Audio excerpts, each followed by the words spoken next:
아리랑 부동산의 김윤관입니다. 세종시 한솔동 천마을 3단지 아파트 물건을 보도록 하겠습니다. 복층형 아파트예요. 119 타입이라고 하더라고요. 119 G 타입입니다. G 타입 경매 물건이고 복층이라고 했잖아요. 그래서 5층에서 들어가서 4층으로 내려가는 구조로 되어 있는 것 같아요. 경매 물건에 대해서 이제 가격하고 권리 분석해 볼 거고요. 오늘은 이제 뭐를 중점으로 볼 거냐면 여기 임차인이에요. 여기 임차인이 신고가 되어 있거든요, 지금. 근데 그분이 보증금 1억으로 되어 있더라고요. 그 1억을 쓴 이유는 뭐냐면 이 최우선 변제를 받아볼까라고 생각해서 한번 한 것 같습니다. 제가 볼 때는 가장 임차인이다 라고 생각을 되고요. 뭐 확정일자도 받고 권리신고도 다 했습니다. 그러나 제가 볼 때는 최우선 변제도 못 받을 것 같다라는 생각이 들어서 그거를 중점으로 해가지고 분석을 해보도록 하겠습니다. 시작하기 전에 대전 서구 관저동, 제가 저번에 영상 올려드렸잖아요. 이 물건이 낙찰이 됐습니다. 네, 2차 가격 있죠, 요거 2월 24일 날 진행됐던 2차 가격, 요 2차 최저가를 살짝 넘기면서 낙찰이 됐습니다. 그리고 차순위 금액이 보니까 뭐 3억 6,100, 좀 뭐 차이는 그래도 좀 나죠. 약간 뭐 그렇게 잘 받은 것 같지는 않아요. 3억 8천 정도면 여기 관리비 미납 여부라든지 뭐 이런 거, 이사비 같은 거 뭐 조금 생각을 한다 하면 썩 잘 받은 금액은 아니다라고 저는 생각을 합니다. 관리비가 제가 많이 밀려 있는 걸로 알고 있거든요. 그러면 굳이 잘 받은 것 같지도 않고, 또 그리고 리모델링이 되어 있는 집들이 보니까 한 4억 2천 정도 뭐 이렇게 나오는 것들도 있더라고요, 매물이. 그러면 일반적인 매물하고 뭐 비교하면 그리 뭐 크게 싸게 받은 것 같지는 않다라는 생각이 됩니다. 혹시 리모델링이 되어 있다면 모르겠는데 제가 사진상으로 봤을 때는 그 출입문을 봤더니 리모델링이 된 집은 아닌 것 같았어요. 그렇게 썩 잘 받은 금액은 아닌 것 같다라는 겁니다. 자, 이제 한솔동입니다. 한솔동 상가 2층이라고 했잖아요. 제가 이것도 영상으로 올려드렸는데 이게 낙찰이 됐습니다. 보니까 거의 70% 가까이 낙찰이 됐어요. 이 정도 금액에서 약간 못 미치죠? 68% 정도의 낙찰이 됐습니다. 그리고 차순위를 봤더니 2억 3천이에요. 두 분이 들어왔는데 이렇게 들어왔어요. 제가 볼 때는 이 정도 금액이면 어땠을까 싶었는데, 그래도 이 정도 금액도 뭐 본인이 쓸 거라면 그리 나쁘진 않다. 그런데 임대는 잘 안 나간다 라고 생각을 하셔야 됩니다. 본인이 사용하는 용도로는 나쁘지 않다 라고 생각이 됩니다. 그리고 대전에 이제 빌라들이 뭐 쭉 경매가 계속 나오고 있더라고요. 이게 물건 보러 많은 거는 요즘 뭐 그 핫한 거 있잖아요. 전세 사기 뭐 이런 비슷한 뭐 그런 물건인 것 같아요. 석교동에 이제 그쪽으로 해가지고 뭐 새 아파트들이더라고, 이게 지금 요거는 요런 것들인데 임차인들이 거의 배당을 많이 못 받아가요. 다 변제를 못 받고 일부 변제 받는 형식인 것 같습니다. 보면 뭐 못 받는 분들도 있고 그러는 것 같더라고요, 보니까. 근데 요게 보니까 85% 정도, 89% 정도 그런 식으로 해서 다 낙찰이 됐다라고 보입니다. 그리고 중구 옥계동 뭐 휴앤빌리지인데 요것도 지금 경매가 계속 나오고 있어요. 근데 요것도 보면 한 9천만 원대에서 낙찰이 되고 있다. 이거는 조금 흔 아파트죠. 위치는 이게 뭐 나쁘지 않아요. 그래서 요것도 저렴하게 받으면 나쁘지 않겠다 생각했는데 조금 높게 받은 것 같다라는 생각도 들어요. 제가 볼 때는 한 1억 정도면 어땠을까 뭐 생각이 드네요. 이 정도가 더 적당하지 않을까라는 생각을 갖습니다. 하여튼 잘 받으신 것 같아요. 새 아파트고 평형대도 굉장히 커요. 보면 대지권도 90제곱미터고 건물도 71제곱미터예요. 그 주변에 한 1억 2천, 1억 5천 정도는 줘야 산다라고 생각이 됩니다.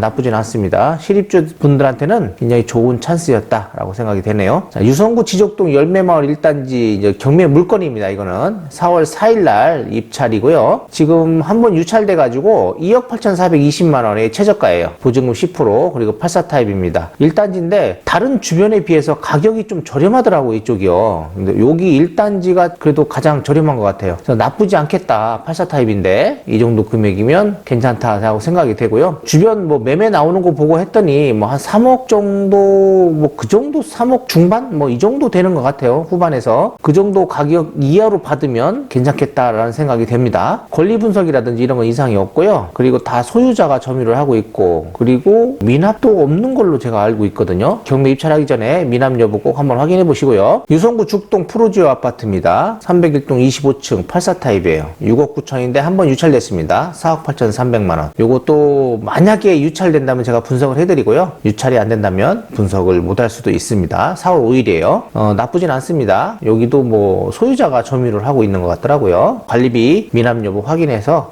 주변에 이제 부동산 들려셔가지고 가격 면밀히 파악하시고, 꼭 현재 거래되는 가격만 믿을 게 아니라요, 그 전달 뭐 거래됐던 거 그 정도의 뭐 가격 이 정도에 받아야지 너무 비싸게 받으시면 안 됩니다. 요 정도 뭐 대전도 조금 조금씩 가격이 이제 차근차근 올라가고 있는 걸로 파악이 되고 있어요. 경매도 이게 선행지표라고 합니다. 보통 입찰자 수가 많아지고 있어요. 막 20명씩, 보통 괜찮은 물건에는 20명, 30명씩 거의 들어오고 있으니까 분위기가 좋아지고 있다라는 생각이 됩니다. 어떤 분들은 연말까지 분위기가 안 좋을 것이다 라고 생각을 하는데요. 제가 볼 때는 그렇게 막 썩 안 좋아지는 건 아니에요. 오르다가 조금 멈춰서 살짝 뒤로 밀렸다가 다시 올라갈 것이다. 저는 그렇게 보고 있습니다. 도담동의 도랜마을 15단지, 이거 이번에 낙찰될 거예요. 5억 4,040만 원이죠. 요것도 제가 저번에 분석해 드린 게 있으니까 그거 참고하시면 될 것 같습니다. 요건 제가 여기다가 링크를 하나 걸어 드릴게요. 저번에 했던 영상이 있으니까 링크 해 드리겠습니다. 세종시 한솔동 천마을 아파트 303동 5층 물건이에요. 4층하고 5층 이렇게 되어 있는 겁니다. 그래서 5층으로 들어가서 4층으로 내려가는 그런 구조다. 감정 가격은 11억 3천만 원이었어요. 요게 뭐 거래 사례는 그리 많지가 않더라고요. 119 G타입인데 두 건, 세 건인가 밖에 거래가 안 됐어요. 하나는요 한 10억 얼마 정도의 거래가 됐고요. 또 하나는 한 8억 6천 정도? 그 정도 선에 거래가 됐더라고요. 7억 9천 100만 원. 이거 나쁘지 않죠. 8억에 거래된 것들이 있으니까 그 정도 선에서 낙찰받으면 괜찮을 것 같아서 이렇게 영상을 올려드리는 겁니다. 낙찰될 수도 있고 유찰될 수도 있다. 이제 분위기잖아요 이게 지금. 근데 세종시 이제 복층 같은 게 요게 그렇게 뭐 썩 구조는 그리 좋지는 않은데 방이 3개더라고요. 근데 이제 거실이나 이런 게 좀 커요. 거기다 이제 칸막이 설치하고 하면 방은 하나 정도는 만들 수 있을 것 같다. 그래서 방 4개 정도는 될 수 있겠다라는 생각도 됩니다. 하여튼 구조는 뭐 나쁘지는 않아요. 거래된 사례들도 몇 개 있고요. 입찰 보증금 10%, 그리고 면적은 119.85제곱미터라고 되어 있네요. 임의경매 사건. 그리고 뭐 대부회사에서 경매 신청했습니다. 이게 후순위 채권자예요. 12층 중에 4층이라고 되어 있네요. 근데 4층인데 여기 4층, 5층이에요. 그러니까 5층하고 4층 복층으로 되어 있는 거거든요. 5층으로 들어가서 4층으로 간다. 가격 시점은 22년 10월달. 한참 올라가서 내려가고 있는 시점이었죠. 그런데도 가격이 높게 책정됐다라고 생각하시면 돼요. 303동 5층이라고 되어 있고요. 주변이나 이런 건 나쁘지 않아요. 보면 학교가 바로 뒤에 있습니다. 단지 내 바로 뒤에 참샘 초등학교가 있고요. 뭐 한솔고, 뭐 한솔중학교 이렇게 가면 될 것 같고, 방이 5층에 보니까 거실, 침실, 주방 겸 식당, 욕실 겸 화장실, 다용도실 이렇게 되어 있어요. 주방 겸 식당, 침실이 하나 있네요. 그리고 4층으로 가면 침실이 2개 있고, 가족실이 있고, 뭐 드레스룸이 있고, 뭐 이런 식으로 되어 있더라고요. 테라스도 있고, 5층, 4층으로 되어 있다라고 되어 있네요. 자, 여기서 중요한 거는 이제 임차인입니다. 임차인이 2022년 3월 28일 날 전입이 되어 있어요. 이분이. 근데 동거인으로 되어 있더라고요. 근데 단독 세대주 동거인이에요, 보니까. 그리고 확정일자가 22년 4월 1일입니다. 들어오고 나서 조금 있다가 확정일자를 받았어요. 근데 1억이에요. 채권액이 많은데 전세 1억에 들어올 분 있습니까? 없겠죠. 가장임차인의 확률이 높다라는 게 제가 첫 번째고요. 말소 기준 권리는 2016년 6월 8일이에요. 2016년 6월 8일 이 기준으로 따지면 이분 보증금 1억은 최우선 변제가 안 돼요. 최선순위에 있는 근저당권자가 없어지면 두 번째 지금 경매 신청하는 신청 채권자죠. 신청 채권자한테 오게 되면 이분이 최우선 변제를 받게끔 돼 있어요. 이게 한 3,400만 원 정도 됩니다. 그거를 노린 것 같아요. 지금 이분들이. 그런데 제가 볼 때는 채권자가 배당이 신청합니다. 이거 분명히. 그래서 이분 못 받아요. 가장임차인으로서 배당을 받을 수 없는 것으로 봐야 된다라고 저는 생각이 됩니다. 등기부 현황을 보기 전에 여기 보면 전입세대 확인했더니 최 누구 그리고 소유자 누구랑 같이 전입이 되어 있대. 그러니까 전입세대가 2명이에요. 세대주로 되어 있더라고요. 거기에 사항에는 동거인으로 되어 있습니다. 근데 이분은 이제 가장임차인으로 봐야 되겠죠. 자, 요거 2016년 6월 8일 요 근저당이 말소 기준 권리예요. 4억 2,800만 원이죠. 요게 한 4억 한 3억 5천 정도 된다고 합시다. 한 4억이라고 하자고요. 4억이면 4억 받아가고 나머지 금액을 여기 후순위 근저당권자가 받아가는데 요 지금 임차인이 최우선 변제를 여기서 받아가려고 그러는 거잖아요. 여기에서 요 중간에서. 근데 요거를 여기 대부회사가 가만히 두겠냐는 거예요. 분명히 배당이 신청합니다. 그래서 못 받아가게 할 거예요. 분명히. 왜냐면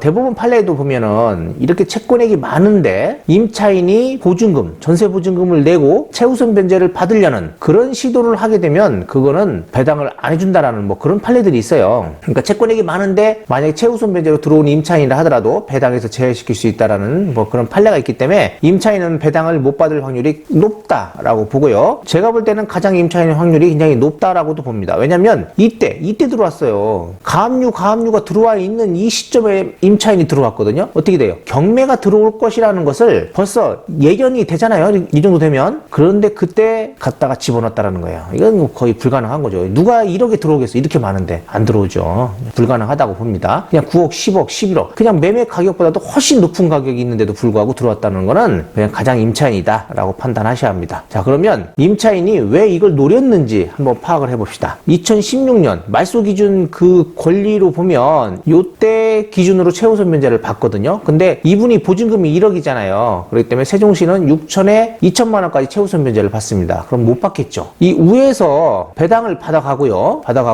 뒤로 넘어오죠. 그럼 21년 1월 19일입니다. 21년 1월 19일이면 이 구간이죠. 여기 세종시를 보니까 1억일 때 3,400만 원까지 배당을 받아가요. 최우선 변제로. 이걸 노린 거예요. 지금 이분들이. 그러니까 누구한테 조금 이렇게 조력을 받은 것 같아요. 이렇게 하면 최우선 변제라도 한번 받아봐라. 이렇게 해서 조력을 받았는데 안 됩니다. 저도 옛날에 경매를 받았더니 뭐 사이한테 이렇게 막 임차인으로 가장 임차인으로 막 심어놓고 했더라고요. 최우선 변제 받으려고. 이거 형사고발하면 무조건 걸립니다. 이거 이런 거 그냥 위험하다. 이런 거 하시면 안 된다라는 거 하고 채권자가 무조건 배당이 신청해가지고 이분들 배당 못 받아가게 할 것이다라는 게 명확합니다. 이분들 그냥 순수히 나가시는 게 낫다라고 생각이 되네요. 그리고 만약에 요 기간 요거요 현재 여기를 지나가면 요거 배당을 요 두 개가 다 받아간다고 하면 21년 5월 6일이죠. 그 다음에 21년 5월 6일 아이고 이것도 안 되네요. 어차피 여기네요. 여기까지 전부 배당 받을 때까지는 1억에 3,400만 원이에요. 근데 여기를 만약에 지나갔어요. 지나가게 되면 그때는 여기잖아요. 그러면 아니면 확정일자란 말이에요. 그러면 그때는 이 금액을 받아갈 수 있어요. 4,300만 원. 1억 3천만 원 이하일 경우에 4,300만 원. 그러니까 담보물건 기준일로 이거를 산정한다라는 겁니다. 그래서 말소 기준 근저당 가압류면 안 돼요. 근저당일 경우에 되는 거고 근저당이나 이런 게 없대. 담보물건이 없다라고 할 때는 임차인 확정일자로 하기도 하고요. 안 그러면 경매 개시일 날짜로 해가지고 이걸 기준을 잡기도 합니다. 이제 그거는 이제 계속적으로 제가 영상을 촬영하면서 나중에 알려드리도록 할게요. 그래서 이분은 이걸 노렸는데 배당을 못 받을 것이다 라는 것이 요지입니다. 매각물건 명세서를 보니까 이분이 현황조사에서 이렇게 나왔어요. 나오고 또 권리신고까지 했어요. 과감히 계약서 첨부해가지고 신고했습니다. 이분 무조건 형사고발 대상자예요. 이건 사문서 위조입니다. 이분 계약 안 했을 거예요. 1억이 들어간 것도 없을 거예요. 누가 이 정도 금액에 1억을 넣고 전세를 들어갑니까? 거의 불가능하다라고 생각하셔야 됩니다. 이거 그냥 권리신고한 거 포기하시고 안 받으시는 게 나을 것 같아요. 근데 뭐 진정한 임차인일 수도 있겠죠. 그렇지만 저는 가장 임차인의 80% 이상을 봅니다. 자, 현황조사를 봤더니 2번 나갔어요. 그리고 폐문으로 해당 관청 전입세대를 확인했대요. 만나질 못하고 그 전입세 열람을 봤더니 채 누구도 있고 소유자도 있대요. 그리고 이분이 세대주로 돼 있고 이분도 세대주로 돼 있어요. 또 다른 분이 세대주로 돼 있는데 그분은 이제 사망이 돼 있더라고요. 사망 신고가 돼 있고. 그러니까 이 두 분인데 세대주 동거인으로 되어 있는 거예요. 그래 놓고 이렇게 권리 신고까지 했습니다.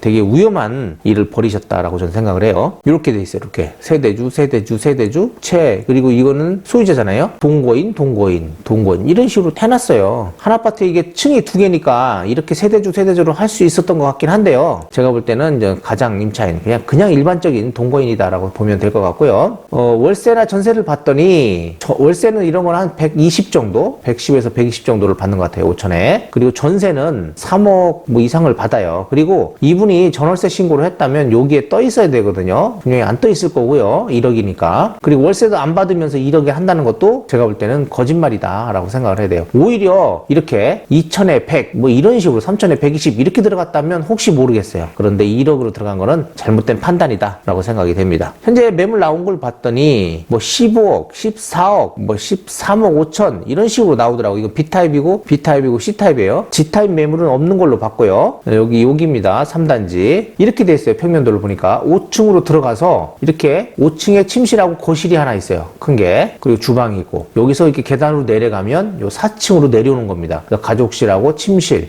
이렇게 되어 있고요. 만약에 여기서 방을 좀 넓히고 싶다라고 하면 제가 볼 때는 이런 식으로 방을 하나 만들면 어떻겠냐라는 생각이 들어요. 그러면 좀 답답하긴 하겠죠. 거실하고 이런 식으로 방을 만들면 어떻겠냐라는 생각도 됩니다. 이렇게 평면도 이렇게 되어 있고요. 실거래 신고된 가격들을 봤더니 이제 아실에서 제공한 겁니다. 이게 C타입이 아니고 G타입이에요. 15억 5천에 거래된 게 있고요. 뭐 C타입들은 뭐 11억대, 최고가는 14억대, 11억대 거래된 것들도 있어요. 뭐 8억이죠. 그리고 20년 7월에 보니까 8억대 거래된 것들이 있네요. 305동에. 그리고는 17년도에는 뭐 4억 9천대였으니까 이거 이하로는 갈 일이 없고 요 정도 금액 현재 와 있잖아요. 19년도 가격보다는 높다라고 보면 제가 볼 때는 요 정도 가격 8억대 요 정도 가격이 적당하다라고 생각이 됩니다. 8억 정도 선 낙찰을 받으면 정말 잘 받는 것이다 라고 생각이 되네요. 근데 이상으로 해가지고 세종시 한솔동 천마을 아파트 3단지 119 G타입입니다. G타입 경매 물건을 분석해봤고요. 여기에서는 이제 가장 임차인일 확률이 높은 분에 대해서 이제 분석을 좀 해봤어요. 대략적인 분석이지만 일단은 배당을 못 받아갈 확률이 높다라는 걸 생각하시고 거기에 맞춰서 명도 준비를 하셔야 된다라고 생각하고, 또 관리비도 지금 계속적으로 미납이 되고 있는 걸로 알고 있습니다. 3월달까지 한 170만 원 정도가 미납되어 있는 걸로 알고 있거든요. 그러면 4월 뭐 이렇게 해가지고 관리비도 꽤 많이 미납될 걸로 보고, 그리고 명도 하는데 비용하고 해서 계산해가지고 입찰을 들어가셔야 된다. 그런다면 뭐 최저가 선에서 낙찰을 보는 게 어떻겠냐라는 생각도 됩니다. 그래도 8억이 넘거든요. 관리비 뭐 그것까지 다 치면. 이상으로 해가지고 세종시 한솔동 천마을 아파트 303동 5층 물건을 분석해봤고요. 만약에 경매가 들어온다, 임차인을 이렇게 가장으로 이렇게 티나게 임차인을 넣으면 안 된다라고 생각하고요. 이런 임차인이 있다면 가장 임차인으로 형사고발하고요. 그리고 명도 처리하면 되고, 또 그리고 채권자도 가만히 두진 않아요. 배당이 이재개해서 배당을 한 푼도 못 받아가게 한다라고 생각하시면 되겠습니다. 그리고 후순위 임차인이라 뭐 인도명의 신청하시면 바로 나올 거예요. 그러니까 크게 걱정 안 하셔도 된다라고 생각이 됩니다. 이상으로 마치겠습니다. 감사합니다.